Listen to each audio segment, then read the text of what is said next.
Welcome everyone to Voice of Terminus show number 11, or episode number 11, in this case for Tavern Talk.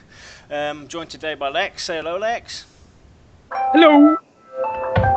And as usual, See, I got theme music and everything. Kodiak has the music going to let us know that it's go time. Say hello, Kodiak. Good afternoon. So we have a fully packed show today for you guys. A lot went on. We had the stream earlier on from VR, at Unity, showing off some cool stuff. So let's go and bring in what topics we're going to be talking about today. So we have obviously the VR Pantheon news, Form Hot Topic, ammunition and how it should be handled, latest screenshots, Brad at Unite, and other news. So, Lex, you want to go and kick it off, the VR and Pantheon news? Yeah, our first tweet this week was, do you prefer PvE or PvP or both? And what draws you to that style over the other? Now, there wasn't really so many tweets about this one on Twitter, but there was a lot of forum discussion here. Yep, so I would strongly recommend you actually go read it because a lot of these will take me a long time to read. So we'll actually, instead of reading the tweets on this particular one, we're going to talk about our own views. And I know I'm just kind of springing this for yelling. He's like, what the hell's going on? Yep. But for me, I'm a PvEer. I love me some PvE because it's all about the challenge. Overcoming the challenge with my friends or people that I just met. I do enjoy some PvP. But because I'm primarily PvE, I always feel like I've got to go out of my way just to not be a hindrance, which is why I don't usually tell people I PvP very much. Okay, cool. Cody, what about you? Pretty much. I think we talked about this last week actually a little bit, but I prefer PvE primarily. I do enjoy PvP in either designated areas or designated instances or something that we can control. You know what I'm saying? I do not want open world PvP. That's just not for me. Yeah, it's the same for me basically. I'm a PvEer, always have been. Where I would maybe get into PvP is with last week's topics, with the arena-styled PvP idea and discussion we had from Sintro's post. That's where I would actually think I would enjoy PvP, having spectators dictate how I interact in the fight. That would be actually interesting to do. So much fun to think about that. That'd be awesome. Yeah. So, Kodak, what's next on VR's news plate? Okay, so Pantheon MMO did a poll on October 26th, and it was, what aspect of game design do you think you would enjoy the most? 22% said world building, 44% said classes and lore, races and classes, 27% said quests and lore, and 7% said anything else. So, did you vote, Lex? Oh yeah, I vote every week. Are you gonna reveal what you chose? I went classes and races because I'm a stat junkie. To me, that kind of also fits in with lore. So, because I prefer lore of the races and their story in the world versus just general lore, because to me that's not so appealing for some odd reason. But yeah, I knew it was gonna win. I just knew it. What about you, Kodiak? Did you vote? I did not, but I think I would have done world building. I think it would be cool to make some epic zones and just because, anyways, I think it would be funner to do that than to concentrate on, all the minor things. I mean, building a huge map for people to explore, I think would be more fun for me anyways. Yeah, it's the same with me. Because world building was in that, I chose world building. Coming from the background of Landmark, how much I enjoyed that. The same yourself, Kodiak. I would love to be able to build something for that game, for Pantheon. Go on. Well, just one quick thing that I'm going to say. Because I'm currently watching Beam, I'm not on Twitch chat right now. I don't know if Mont's around, Montresor, or I probably slaughtered it. I would chop off my left arm to sit down and watch him work on a zone or another environmental artist. But because I don't think that's going to happen, that's why another reason why I didn't vote for world building. In other news, Pantheon tweeted out on October 27th. Now this relates to the screenshot, but we're gonna leave it open for now. Does this bridge look safe to you? Maybe this wasn't a good idea. Hello, what was that? So we will show you guys the latest screenshot.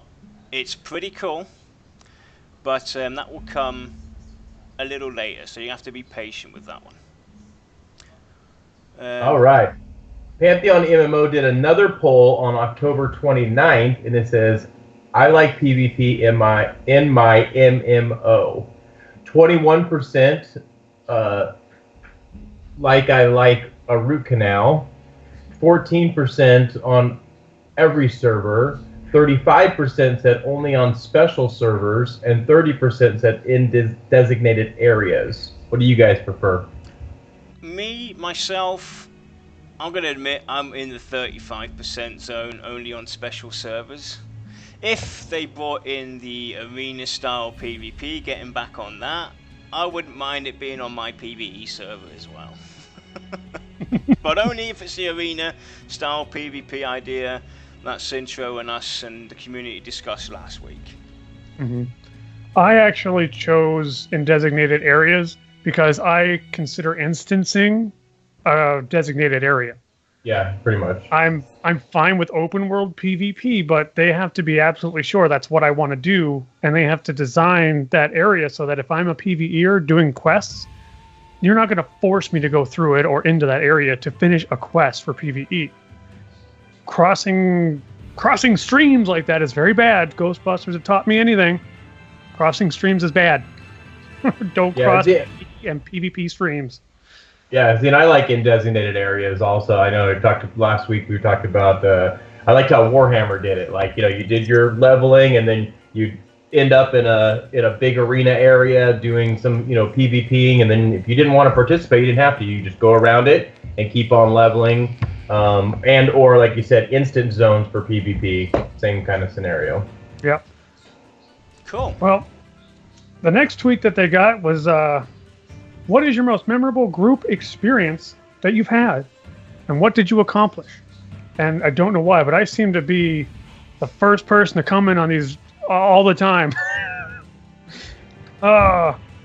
Some weirdo named Lexer said, oddly enough, it was wiping in Charduck, EverQuest, while competing for server first Necro Epic. We were all mad, but we were laughing. Oh my God. Bolala Gaming. Hurry! Said challenge mode in WoW, Mists of Pandaria. Had so much fun with my group mates. Love the idea of challenge mode dungeons. I'm not familiar with that expansion, but they already sound pretty fun. Another proud Pantheon said, first time we downed Lich King on heroic 25-man back in the day. Coolest feeling ever. Too bad raiding times make MMOs feel like a job. Amen, brother. Preach it! QTE Boss Battle said 3-manning Hygen the Unclean in Nax 10 after everybody else died on the first dance. I'm sure we've all seen that. Maybe not the soloing part, but still. Scott Gray says, Crushbone Throne Room and Highhold Keep Goblin Basement runs, keeping a list of players waiting and picking mobs' pockets all day. For those who aren't familiar, we would actually do lists of people and groups that were looking to get to certain camps, and we didn't pull no punches. We went down that list. Mark Morgan says, EQ Shaman Warrior and Monk XP grind at very top of Mech Guardian Zone from Secret of Fadeware expansion pack. Drunk all-nighters, 0 deaths. I don't know about you. Last time I played a game when I was drunk, there was more deaths than anything. Shazadam. Hurry! In the Division DZ, Dark Zone, we managed to stay rogue with the manhunt flag on us for a couple of hours, terrorizing the server. Awesome. All I can say to that is, you're one of those people. Steve Altimus said, my senior year high school, my volleyball team reverse swept the #1 seed to get into playoffs, but I don't think that's what you mean. Not really. TK says, thanks for sharing. Yeah, thanks for sharing all the same, though. TK says it doesn't have to be epic to be memorable. For me, it was camping dervish cutthroats in the desert of Ro. Lots of great times. Pretty sure every old school MMOer has more than a few of those memories, and they're all great. The MMO dude says, pulling all of City of Mist with a warrior and bard, cutting it around arena. Also, one grouping all City of Mist bosses, which back in the day was a big accomplishment. Jason Churchill says, EverQuest 1, leading 2 groups of guildies through Dalmir. Not the best ending, but fun, which is honestly all that matters. Mm-hmm. Frogzor, the one and only, says, in EverQuest 1, there was a zone called the Estate of Unrest. I was level 13-ish. Queue multiple deaths and zone trains. So much fun. Good old Unrest. Keel says, Mass Guild Exodus from Kinos to Freeport. All of us were level 10 maximum. Still have screenshots of it all. Must have been 20 or so of us. God, if they're all gnomes, can you imagine that? God. It's like an infestation. Michael says, too many in my years playing to choose just one. So many awesome memories and great friends. Clayton Lewis says, completing Nazara and EverQuest 2 before most of the server for a long time. Difficult single group zone. It was great. So, do you guys have any group memories? Or the group memory that you remember? One of the funnest ones for me is when the Eldon expansion came out. When it first came out, they'd run those Eldons. Didn't matter if it was a pickup group or a guild group. They were just so much fun for me. What about you, Lex? I already posted. Mine was the first one. Yes, right. Yeah. Basically, my very first EverQuest character was a Necromancer, and I was in a race with another Necro and another raiding guild for server first epic, and we were at the section at Charduck, and we were basically rushing to try and get past the other group because we were leapfrogging each other. They would go pull 4 or 5, and then we would run past them, pull 4 or 5, and it got so intense that eventually I was like, we need to push farther. We just need to push harder. And we did. We pushed so hard. Our warrior was at like 20% hit points for 90% of the time. Our cleric was tapped dry. Everyone was just going crazy. Eventually, we got a little too big for our britches and died. And we were pretty pissed because the other group just soared right past us. But in the end, we had a good time. It was still fun. Yeah, mine. You guys already heard this 1,000 times. It's been brought up multiple times in the stream. But my most fondest group memory is going into Unrest in EverQuest 2 with my missus and her Fey Paladin tank, where she enters the mansion and from the top she casts her AE and pulls the whole entire zone. The smallest tank you can ever possibly imagine, and the only tank that I know of that could pull the whole entire zone. It was fun. It was a blast and a half. That's my most fondest memory. And you're probably puckered too. Yes, exactly. So the final news portion for VR and Pantheon news is, as you guys know, that Brad McQuaid, Aradoon, and Corey Lefevre were at Unity 16, and there was also a stream about it, and they were on the screen for about 6 minutes showing off some Pantheon stuff, and a lot of new stuff actually came to light, but we will talk about that in a very short while. So we'll come back to that in about, I'd say, maybe 10 minutes. We'll be there. So now we go move on to the forum hot topic, which is ammunition and how it should be handled. And what I'll do is now I'll introduce this hot topic. This was posted by Mortanos in the Pantheon forums, but the original contributor is Jorkon on Reddit. So here it goes. Hello fellow adventurers. A fellow mate of mine made a very interesting post on Reddit the other day, and I decided to bring that question here to all of you. Morning fellow prof peoples. In regards to ammunition, what would you rather see in Pantheon?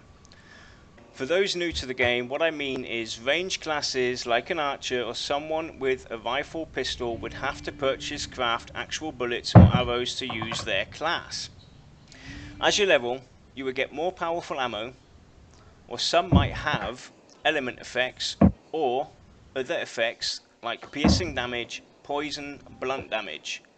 I personally think ammo is a good idea, especially if you can craft by some with effects on them. What do you all think? To ammo or not to ammo? Jorkon. So what's your take on that, guys? And what do you think? The general idea of obviously having to craft or purchase ammunition, I can kind of see it working for the ranger itself, but also for other classes. Some of the mage classes, for example, might have to purchase certain items or craft certain items for them to maybe cast, like the summoner to cast an you know, an elemental being of some sort, or maybe, you know, the enchanter having to cast something that, or buy something to give us mana and stuff like that. So what's your take on that, guys? We'll start off with you, Lex. I'm all for it. I love spell reagents to a certain extent, nothing where it's like, you know, I need 50 different slots to carry all my reagents. And I feel the same way with ammo.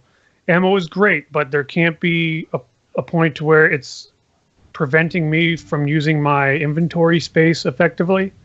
So it's going to take a little bit of creativity. I mean, maybe they could give you a quiver slot that's specifically for holding ammo, and it can hold, maybe it's like 10 slots or something. And then that comes down to how big are the stacks of ammo? How do you get ammo? Can you carry the items to craft it with you, or do you need to have a crafting station? You know, there's a lot to consider with this. But personally, I'm for it. I think it adds extra depth to characters and gameplay itself. And honestly, having unlimited ammo, while very convenient, doesn't make any sense to me. It never has.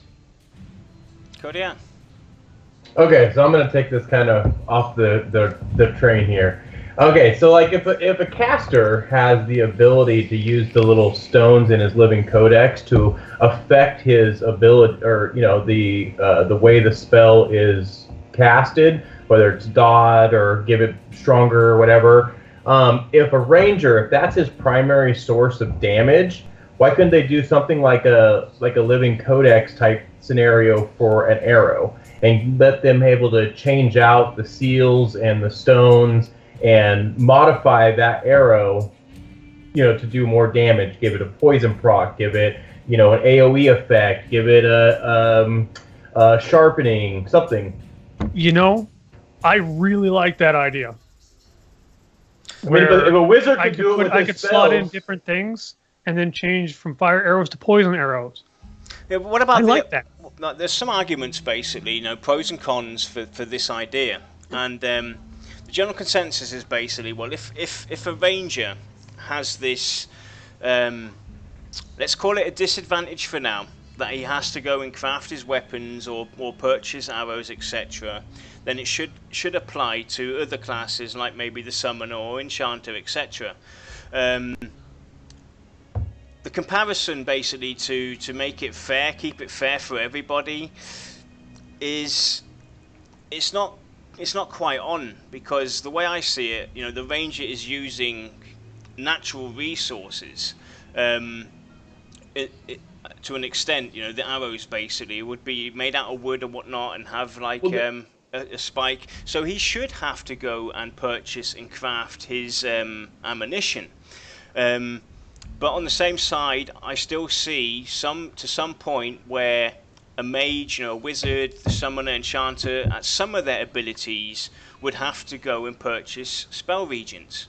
Okay, so you're talking. I mean, that's what I'm saying. So there's two different things here. You're talking about the spell regions, being able to cast something or whatever, or you're talking about an arrow, something that you would shoot at somebody. I feel that if I kill a mob with an arrow, I can walk up to that mob and retrieve my arrows back. That's what right? I was gonna. Or at least a percentage of them. Or a percentage of them, exactly. Yeah. So if I use a dagger to summon a creature, let's say I'm an enchanter, I use a dagger to summon my pet or whatever, that dagger's gone. It's never coming back, right? But if I'm a ranger and I shoot a mob with an arrow and it dies, I should be able to walk over to that mob and loot my arrow back. See, and that could be something where down the road, well, I'm just going to say alternate advancement for now, because it is an alternate form of advancement or a talent tree, that you could say, I want to specialize in being a ranged ranger versus a melee ranger, and that could say, like, you use 33% less ammo.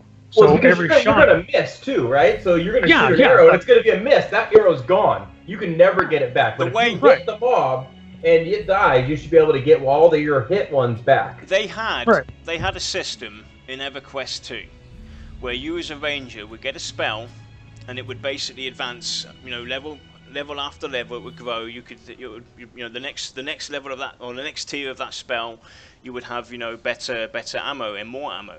So they had a spell in place actually where you would be able to produce arrows. It wasn't a lot you could produce, but you could produce arrows. Enough to keep you going. I would, you know, the idea that I think we talked about this already, Kodiak, anyway, like you just said with the going up to an NPC that you just killed and being able to, you know, loot back some of the arrows that you used. I would like to see something like that, to be honest. Like I said, let's say for instance now the fight's 2 minutes and you shot off 50 arrows. You're not going to get 50 arrows back, but you know, you'll get like maybe 5 or 6 arrows for you to basically return. Definitely a cool concept.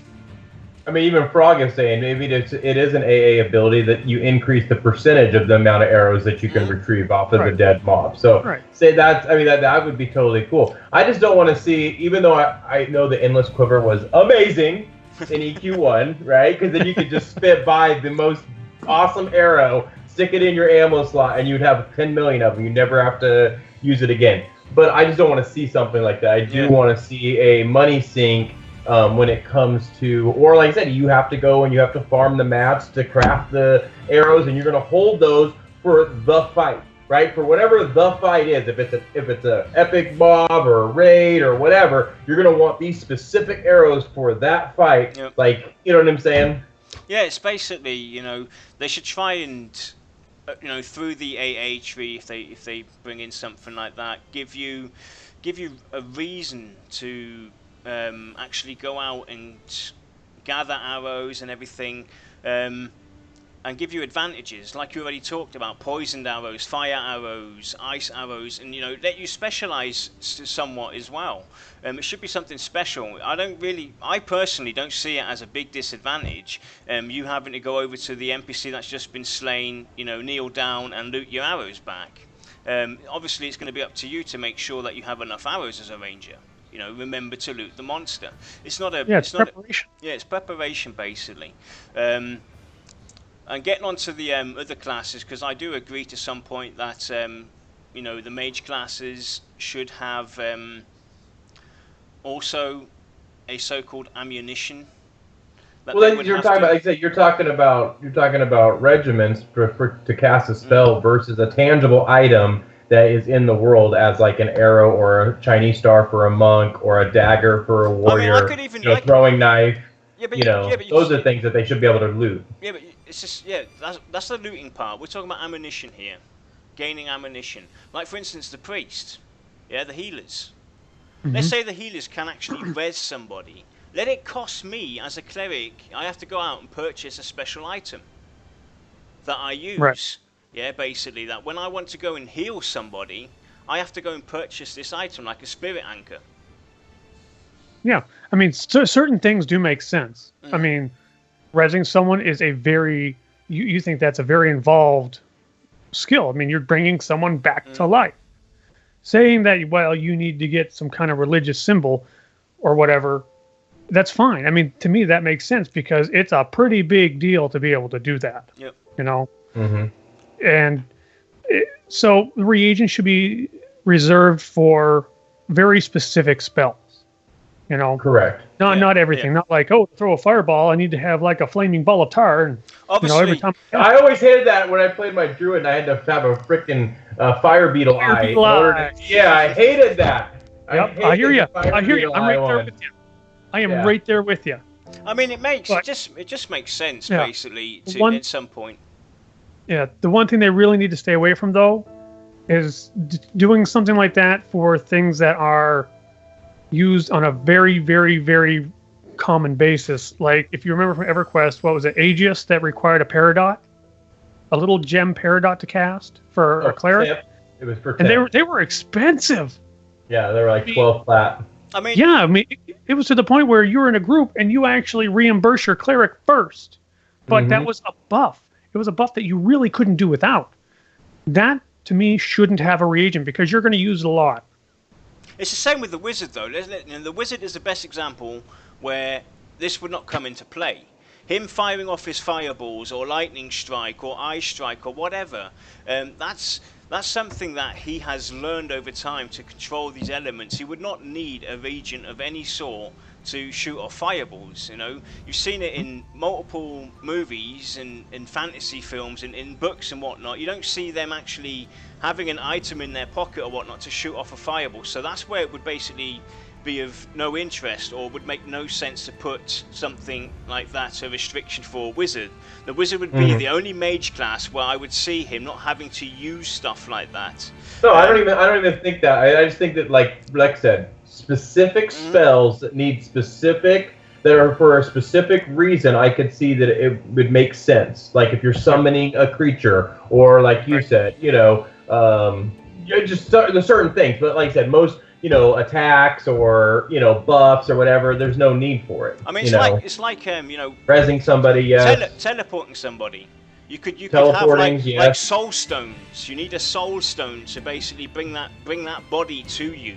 Or an anchor, or something like that. Yeah, so that's where it would make sense. So if you guys have any ideas on this topic, ammunition, you should definitely go check it out.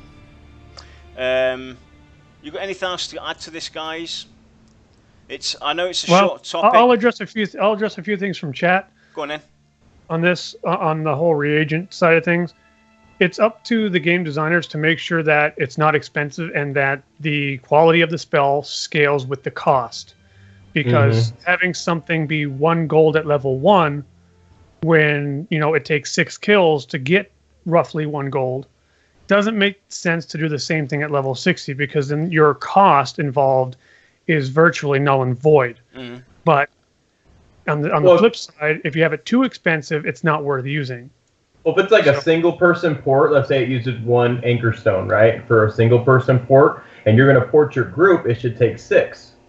It should increase the expense because now you're doing a group port. It's a higher, caliber spell. It should take more stones to cast it. And the cost should never be to the point where the caster is sitting there going, I don't know if I want to use this. It should never get to that point. Hey, you guys got to walk. I'm sorry. It should be just a case of, you know what? I can make this money back. It's just going to take me a few minutes. Yeah. Because then you're still very slowly trickling money out of the economy, which keeps your economy balanced, and you don't get this overinflation that's insane. If you keep it, moderate, you will go out and buy those spirit anchors or those res stones, etc. If you know that you can actually, it's not really sucking money out of your wallet.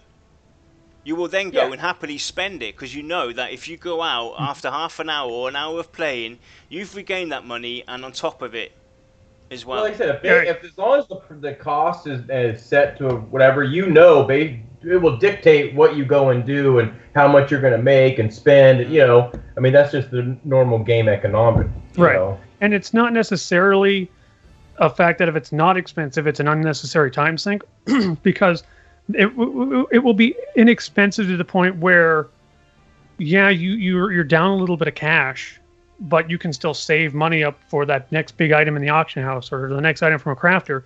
But it's a case of, I just play the game and I get it back. You don't have to specifically say, I need to make this money back, so I'm going to go farm before I group. It's just a little bit gone from the economy. It's like saying, if you take this, say, 5 gold a person per day, or we'll say per hour, from an economy, that equals a lot of money out of the economy per hour because it's per player. Well, and then even like in EQ1 or whatever, where they have AAs which you could pump into to reduce the consumption of the stones, right? So at one point into it, you have a 10% chance of not using it. 2 points, 20% or whatever, and it caps out at 50%. But they should never be, like I said, like endless quiver, where you just completely abolish it and you never have to buy another one again. I don't want that. Right. Yeah. I mean, there's a lot of ways to go about it. I do think that there does need to be a little bit of I call them trickle sinks, because it just trickles money out of the economy slowly to the point where no one person will ever notice it. But in the grand scheme of things, it's hundreds and thousands of gold pieces that are gone every day. But it has to be gone through with a fine-tooth comb, looked at, tweaked, looked at again over and over until you're absolutely sure you have it right. Because too much, it's going to hurt the players. It's going to hurt the community, because people won't want to run by reses, run by ports or whatever, just to help people. Yeah. Right, exactly. If it's not enough, I agree. If it's not pulling out enough, then why even bother? Right? Mm-hmm. That makes sense. Perfect sense. That's to be a fine. You don't want to handicap them. That way they don't want to help or want to, because the cost is too high. I'm going to run past 7 dead bodies and screw you guys.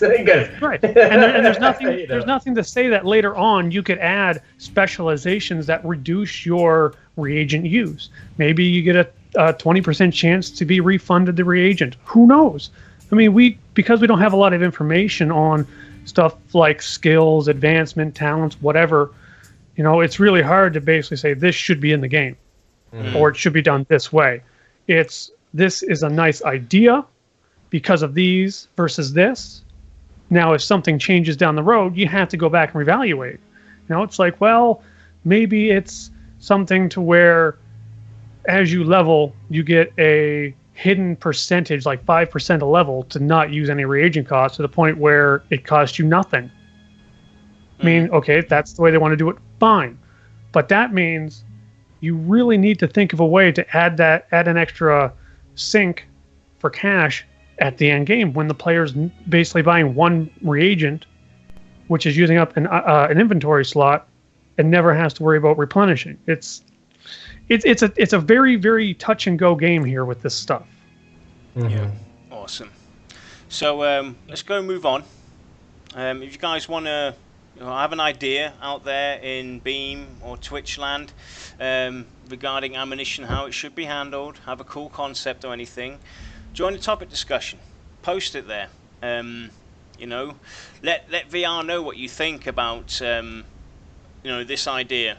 So we'll move on, and we'll get to that screenshot now that I was talking about earlier on. That's related to that tweet. So this is the latest screenshot from VR. We can clearly see it seems to be some kind of mountain or underground with fog coming from the ground and a nice iffy bridge that leads to, it looks like a door at the back. Pretty interesting. Looking good so far. What do you think, guys? We all need to take a minute, send some good vibes to environmental artists everywhere. Yep. Because I know it's a dark screenshot. You got to kind of boost your gamma and stuff up on your monitor a little bit to see it, but there's such subtleness to like the fog. It's very soft. It's partially transparent in places. It's with just the fog added to that, it looks incredibly creepy. Like, oh god, what's hiding down in that hole after? Yeah, I think we saw him run across that bridge this morning. Yep. Or we'll get to that. I believe you're correct. Yeah. There's a question in chat. Are those mushrooms harvestable? Maybe not, but I do know for a fact that those gemstones, those green ones in the background, apparently will be harvestable.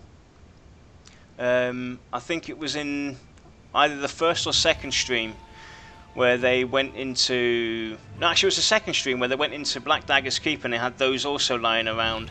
We had, that question was asked on our special coverage, and they will be harvestable. So that was the latest screenshot, and that's the only one we have this week, guys. But getting now into the interesting stuff. Unite 16 with Brad McQuaid, and give me a second while I set it off. We're going to go silent now for 5 minutes, 6 minutes while you guys watch this video. I will be pausing it in between to bring up some stuff, so please bear with me while I bring it up. And let me go and silence the music real quick and get this stream underway. Yeah, for those of you that are technical people and didn't want to watch the whole thing or just happened to miss it, I'll let you know something right off the bat. The new Unity updates and all that, basically they're supercharging Unity to where it can keep up with DirectX, it can keep up with OpenGL, even though it does use those technologies. It's very exciting from a technical standpoint, the things that they're adding to improve performance, which translates for Pantheon directly, lower system requirements, wider compatibility. But I'm going to shut up. Yep. Hello, everyone. Thanks to Unity for this opportunity, and a huge shout out to our community for all the support. Today, it's my honor to give you all a sneak peek of Pantheon, Rise of the Fallen. Pantheon is a modern, high-fantasy, massively multiplayer online game. In recent years, development budgets for MMOs have skyrocketed into tens, even hundreds of millions of dollars. Our startup studio, Visionary Realms, thanks in large part to tools like Unity, is developing Pantheon for a fraction of the cost and with a smaller, leaner, meaner team. With the current team size of 15 developers, we plan to peak at around 40. What you see in front of you is actual gameplay and a working, stable client we have built with seed funding and community support, and the servers running on the cloud.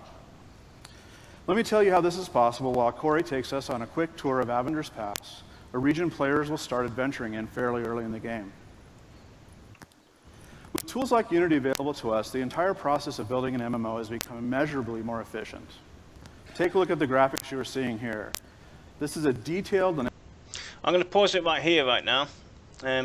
Brad basically brings up, we'll carry on in a minute, a detailed level of the graphics. Now, if you guys notice, the characters have changed as well. The armor he's wearing looks more realistic, the character itself looks more realistic, and I'm actually going to bring up what the character looked like back in June of 2016.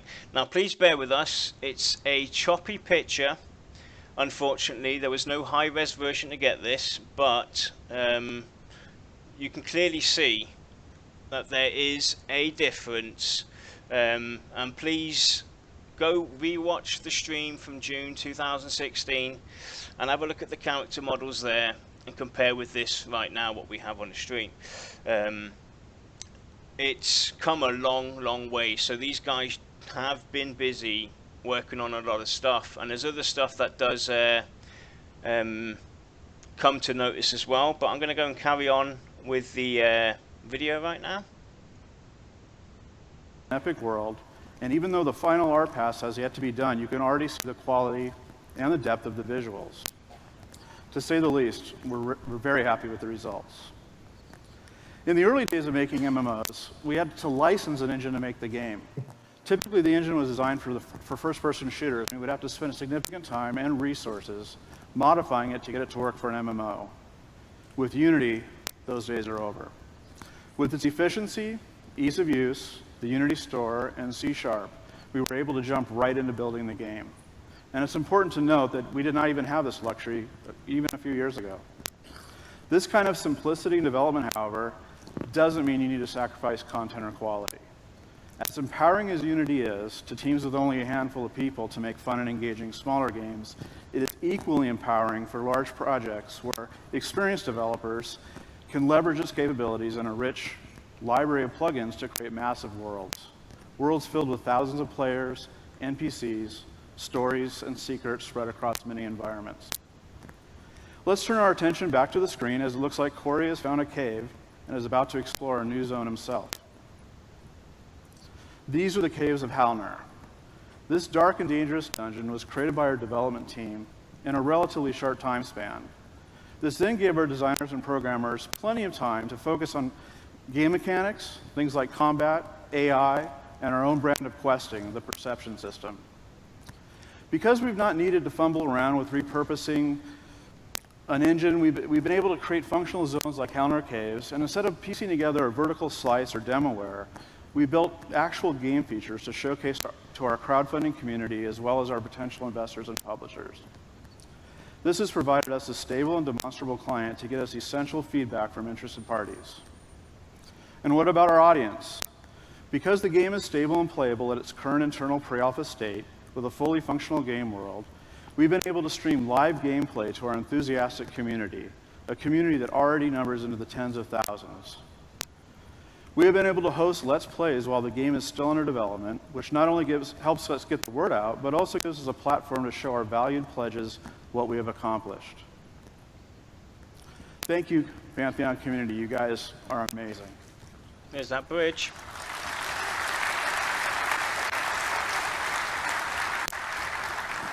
Thanks. As our audience continues to widen, we are keenly aware that there is a demand for Pantheon to be released on several platforms. Although we cannot confirm multiple platforms for launch, we can say that Unity's ability to easily compile for many platforms certainly makes that option much more likely. With the cloud-hosted server farm and Unity's networking technology, our early client of Pantheon fully supports global connectivity. You're seeing players on screen right now who are logged in from Australia, the UK, the East Coast, and here in California. They are online, grouping up and playing together even as the game is being built. This is stability. This is independent development in 2016. We're out of time here, but we wanted to let you know we'll be doing a third full-length Twitch stream in the near future and revealing a lot more. Please come and find me during a break if you want to talk more about Pantheon, funding, or MMOs in general. Now, more than ever, the tools for making great games are available to everyone. A small team doesn't mean small ideas are limiting your imagination. I encourage you all to push onward and upward. Don't ever assume you can't make your dreams come true. Thank you very much. Thanks, Brad. So, there we have it. That was Brad McQuaid and Corey Lefevre at Unite. See the ancient pillar? It's that Yes. ancient pillar thing, So, the perception thing came across the top. I'm gonna bring that all up right now. So, right off the bat, people could see the change in the character models. Now, I'm gonna go out of the limb and say that these are still not the final models. They are experimenting. Okay, they are experimenting on how far they can push it and get them to look like the character models on the website, and so far it's looking really good. That was the first thing that basically showed off straight away when they started launching Pantheon there on this big screen. Another interesting point that we're going to talk about as well is the cloud service and having the server on the cloud instead of a stationary system. And we're going to talk about obviously the in your eye UI changes that were definitely visible, and we're going to talk about the possibility maybe of multi-platform. So let's go and kick it off obviously with the character changes and get you guys to give me your thoughts on the character model changes. So we'll start with you, Lex. All I can say is, oh, that's all I can say. Oh my God, I am so happy to see that. I've always been telling people from day one of the very first stream, don't pay attention to character models, don't pay attention to textures or animations. It's all draft work right now. What you're seeing there, it might be the final animation stuff, but here's the thing, they still need to tweak it. You see how he's running like he's got hot sauce under his arms? Well, they're going to fix that, obviously. Everyone sees that, you know? But if you look at where they were to where they are in just 5 months, not even half of a year, it's insane. Because we'll take a human character.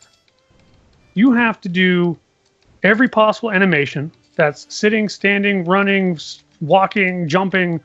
That's hundreds of hours right there. Then you've got a texture all. There's another couple hundred hours. Then you have to add armor stuff to it, like armor graphics to that. There's hundreds and hundreds of hours. That's an insane amount of work that they've done in 5 hours. It's literally in 5 hours. Incredible. with the size of their team, what they've pulled off in 5 months is absolutely nothing short of astounding.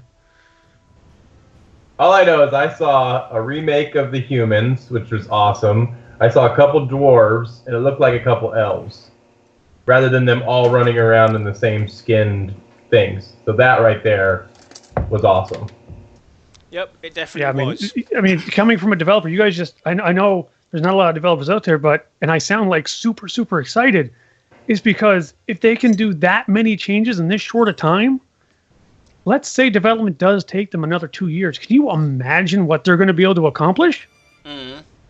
Oh my God. Like I said, that was one of the reasons why they chose that engine, is because instead of worrying about engines and trying to fix this and fix that on the engine side, they can actually concentrate on the gameplay, the perception system, the mechanics, all that stuff to make the game, the world, to make it more enjoyable for us as players, rather than worrying about all the behind the scenes stuff. Yep. So let's go and look at the UI for starters. I'll bring it up on the screen right now. You'll see on the screen, you'll see the June 2016 UI as it was, and you'll see the November 2016 UI. And it is noticeable. It's very noticeable how it's changed, how smooth and clean and sparkly it's looking. And it gives you a good idea of how things actually progress naturally especially when you're working on a game. They start off with a rough box that has, maybe it has some real ugly looking text in it because it's just there to make sure it works. Make sure that you can see the text. Then they start adding stuff like customizations to it so you can change the text size. Then they add borders, and then they have to work on resizing. I mean, it's a lot of work. Mm-hmm. Yeah, that's just the UI end of it too. That's pretty cool. Yep, and there's another shot basically because there's definitely an interest to see that, and that's basically from the inventory changes. And now this is a big one. It looks 100% different and definitely noticeable. You can see the June 2016 on the left and the November 2016 on the right.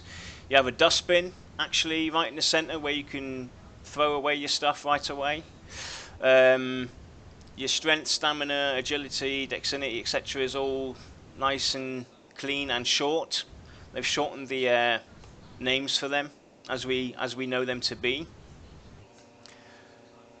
Looking really good. Yeah, these little tweaks that are going to be the all I can say is to my fellow old school EQers, that screams EverQuest, the new one. Oh my God, I love it so much. Just a little bit. I love it. Oh, that makes me so happy.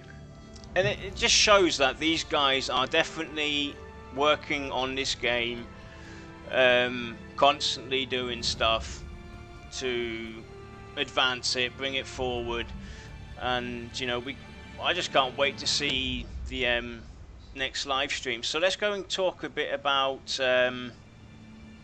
the other two topics. Lex, you being a tech guy, me putting it in simple terms, cloud and physical. Obviously, it's still going to be a physical item to some point, Right. but to keep it simple, in simple terms, explain the advantages of having the server be inside the cloud system.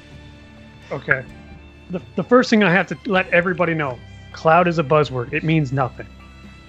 Wherever someone says cloud, replace that with not theirs. We have a cloud server. We have a server that is not ours. Or someone else's, should be better. So cloud server, someone else's server. That's all that means. Company's been doing it since the internet, since the dawn of the internet. There's nothing different here. The only difference is that companies have made it much easier to do these things. And there's much more technology and horsepower available to do more things with these types of servers. Is it a good thing to host your own server? Yeah, in a way, because you've got absolute control over the hardware. But here's the thing, that takes thousands of dollars just to build, then thousands of dollars for your staff every month, and then hundreds of thousands of dollars for your internet to be able to host it all. With cloud servers, if you choose this, if you actually put a lot of work into your research and get the server that's going to be right for your service, this is a very good thing. Say, you know, the game gets popular, unreleased, like super popular. We see an explosion, 500,000 new pledges the day before the game goes live. Well, you realize they can just snap their fingers and put up 50 new servers without having to build things, order parts, get people in, you know, call Joe from tech support so that he can come in on his day off to build a server. They just click, click, click, new server. You know, they need more hardware on one server. Click, click, click. Done. Piece of cake. Yeah. The technology is Yeah, definitely... they can scale it up and down depending on demand. Exactly. So technology is basically advanced. It's right. really The only advanced. time cloud servers are a bad thing is when a company doesn't go high enough with what they need. Because then their server starts getting stutters and stuff because they didn't order a server with enough horsepower to it because they're cheap or they just can't afford it. You know, that's when it's a bad thing. But honestly, there's more benefits than downsides to doing cloud servers. Awesome. So let's actually get into the really interesting point that he made at the very end, talking about the option of multi-platform. I'm going to say it, yes, it's definitely exciting and interesting, but past experiences have shown that it doesn't quite fit. Interesting, yes, but I'm kind of on the limb here, thinking about the only thing that so this is what I think. Not as far as actually playing the game on multi-platforms, but being able to integrate, let's say, your smartphone so you can keep up with guild chat, or while you're not in game, or getting live updates on your TV or something. I mean, something like that, like building an app that you can put on other devices that keeps you actively within your community, your guild, whatever. I think that would be be awesome. I mean, imagine that, you had to go out, you got a meeting today with your friends, you can't log in because you're out, but you have an app where you can actually access guild chat or chat in general and whisper somebody from outside of the game. That message gets forwarded to him. That would be pretty cool to have. A really cool feature. Stuff like that. So that you can stay connected, but you don't always have to. Because sometimes people I don't want to leave because I got something that I'm selling in the bazaar or whatever, and I want to watch it, right? So I can't go to the store or whatever because I have to stay here and watch it. So at least that would give you could go do real life crap, right? and still get the notification on an app or something that something just sold in the bazaar, or But let's just go and venture and say that it does come out on the PS4. as an example, or the Xbox One. You know, if they went that far and decided to go multi-platform. Next, we'll get you into the discussion on this one, and off you go. What do you think about maybe somewhere down the line, 2-3 years or whatever, it becomes a multi-platform thing? Well, first off, when they say multi-platform, they don't mean consoles. I can tell you this for a fact because here's why.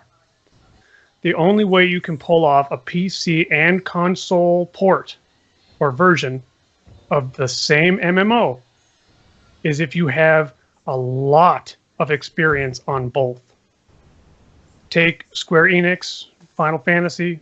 They could pull it off on both because they've got an astounding amount of experience on both platforms. VR doesn't. When they say multi-platform, they mean Windows, Mac, and Linux. This is facilitated through Unity because it is cross-platformed. So anything built in it can be run on it. But there are certain things you need to consider when going from one to the other. Just a simple example would be Windows. Its file system, it's not case sensitive. If you put, myfile.txt in all caps, and the file name's actually in lowercase, it doesn't matter. It'll open up the same file. Under Linux and some Mac file systems, that's not the case. Case matters. Okay? So it doesn't see that file. It doesn't seem like a big deal, but this is something that can monumentally cause huge problems for people, especially the developers. Now, personally, I would love to see a Linux client, a native Linux client. Now, when I say Linux client, that's because I'm not saying every single flavor of Linux, because it's one of those things that's free to the world. You can do whatever you want with it. I can make a version tomorrow and it's fine. They will go, obviously, with probably Ubuntu, because it is, it's just generic. It's just the biggest one. It would make sense to go with them. So, can they go to Linux and Mac? Oh God, yeah, with much, much more ease than most people, because of Unity. Will they? I can definitely see Mac. Linux is a little iffy, as much as I hate to admit it. I'm just going to tell you right now, though, if there's a Linux client, I am probably going to wet my pants multiple times. But all right. TMI. Yeah, I'll be that excited. But here's the thing: like the tools that you were talking about, like guild chat, auction, stuff like that. You don't need to be multi-platform for that. That's a whole separate app. That could be on a phone. That could be a desktop app that just links to their stuff over the internet. So they don't need that they don't need cross-platforming for that necessarily. Okay, cool. So I hope you guys enjoyed that video of Brad and Chris at Unite. It's already on the net at YouTube to rewatch. There's been multiple links and uploads to that video already, and now we're going to go into our final portion. Other topics, other news, and the first one is this Thursday on the VOT show is the race discussion, the Yoga. We will most probably be streaming on both channels again. We're going to have to test this a few times to see how it works, and if it all goes well, it might become a regular thing. So that's this Thursday, November 3rd, topic race discussion. So bring your ideas to chat, and then we'll go through them with you, your thoughts, etc. And then the VOT show calendar, for all you out there, we finally got it sussed that we could create a calendar showing off all our shows in advance until the end of January. And that's when I will get back to work with these guys, with Kodiak and Lexa, planning out the shows further on after that. So it's on YouTube, it's in our Discord channel, Twitter, sorry, it's on Twitter, it's on our Discord channel. Anybody else wants it, hit us up and we'll send you the image so you know what's going on. And then we have our contest that is currently running, officially as of today, our VOT joke contest. And we want you to send us your jokes about any of the Pantheon races, be it a meme or just a text, to give away at pantheon-vot.com until the 9th of November. And on the 10th, the coming show for that is when we will announce the winner, and the prize is a Watcher's Pledge. Okay, and some examples here from Lexa. If I bow, I might knock an halfling out. And Celan Dios, I asked the dwarf to lend me $5 yesterday. He said, sorry, I'm a little short. And then we have Throw the Halfling. I can't quite make out the rest, but it's funny as well. So these are just some ideas to help you along and how you can do it. And I have a special treat. Now the fourth image that's coming up is how we celebrate Lex's death. Oh God, I don't think I've seen this. You have not. Oh hell. This was actually the... I haven't even seen it. No, either. Nobody has. Nobody has. This is how we celebrate Lex's death. It hasn't been censored yet. And we make an awesome cake. And this is actually the cake we had for Halloween, guys. I had to show it off. Oh, there you go. Yep, that was our Halloween cake and how we celebrate Lex's death. So that covers... Those Twix? No, Twix? those are finger biscuits. I don't know what you would call them in the US. Little finger biscuits. Cadbury's fingers for the English people out there is what they're called. Well, tell your wife she did a great job because I know you didn't do any of that. Actually, I did. I had a part in it. I had to form the gravestone. I had to cut it into shape and mold it down so it stays. That was my job.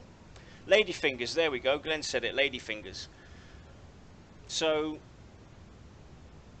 that's all we have time for today, guys. I hope you enjoyed the show. Like I said, we had a lot to cover in that short amount of time. I think we did pretty well. We'll see you on Thursday for the Ogre Show. Bring your notes, your ideas, and closing thoughts.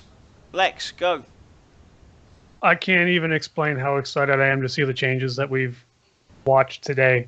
If they've managed to do that much in 5 months, I mean, I know 2 years is asking a lot of most people for a game like this, but honestly, if they do happen to think they need to take 2 years, so be it, because what we're going to get in return is going to be exponentially greater than the time we've spent waiting for it. Mm-hmm. Nicely said. Kodiak? I just, every time they come out with a new stream, that's the other thing, he said that there should be another stream coming on shortly too, at the very end of that. So that, I'm excited for that. Just night and day, 5 months. Awesome. Keep it up, guys. Great work. Yep. And, since you mentioned 2 years, I'm going to bring this up because I don't think we ever talked about it. But a lot of us have to, a lot of people don't realize that their Kickstarter started in June 2014. June 2014. Now sink that in. That's 2 years. An MMO at this level of development is normally 3 to 5 years already in development.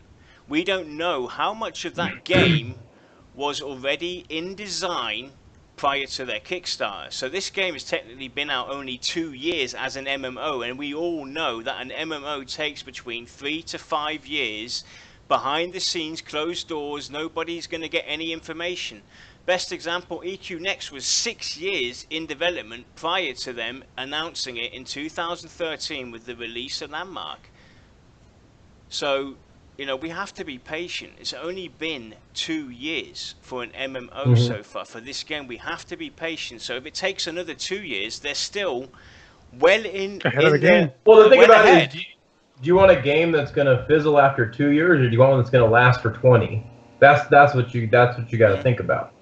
Do you want a game with substance that's gonna span the time? Yep. Yeah. And I don't know about the rest of you guys out there, especially a lot of people who are sitting there going, "Oh, I don't want to wait 2 years." a lot of us are done with these half-assed, rushed MMOs that are only Exactly. half thought through, to where I might get a month of enjoyment out of them, and then I go, okay, what's coming out next? You know, I'm tired of it. I hate it. I would rather sit here and not play a game for 2 years and get a game that's going to, you know, give me that feeling of accomplishment and joy and relaxation for 5 or more years. Mm. I mean, it's just, there's no other way to explain it, really. Yep. So with that, guys, we will say goodnight. Thank you for joining us. And we will see you all on Thursday for Voice of Terminus Speculation Show on the Ogre. And with that, say goodbye, guys. Good night, everybody. Bye-bye.